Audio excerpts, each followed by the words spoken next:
Naxçıvan ərişdəsi. Bu video ilə də Naxçıvan mətbəxini hələlik yekunlaşdırıram. Evdə qovurma varsa ərişdə də olmalıdır. Qovurma tikələrini soğanla öz yağında qovururam. Biber pastası da qatıb ət suyunu əlavə edirəm. Qaynayan suya yayda özüm hazırladığım pomidor qurusu, cızdağ, lobya, ərik və alça da qatıram.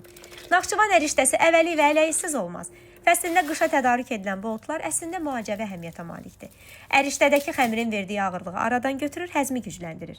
Əvvəlik təkcə bizim mətbəxdə deyil, Fransız, Rumun, Moldovan mətbəxində də geniş istifadə olunub. Keçirəm ən sevdiyim mərhələyə. 4 texnika ilə ərişdə kəsə bilirəm. Zamanla videolarımda hamısını sizə göstərəcəm. Yaydığım xəmiri unlayıb sağ və sol hissədən qulaqlarını qatlayıb kəsirəm. Çox da nazik kəsmirəm, çünki onsuz da unla ərişdəni dartıb incəldəcəm. Amma etiraf edeyim ki, lap da sap kimi olanda sevmirəm. Bir də sevmədiyim bu işlərdə özüm qarışıq aləmin una batmağıdır. Qaynayan suya az-az ərişdəni əlavə eləyib qədərində saxlayıram. Bizim evdə 2 növ ərişdə bişirib anam. Mənsə bu növünü heç sevməzdim. Amma yaşa dolduqca insanın damaq zövqü də dəyişir. Bəs sizin uşaqlıqda qəti yeməyib, amma indi sevdiyiniz yemək hansıdır?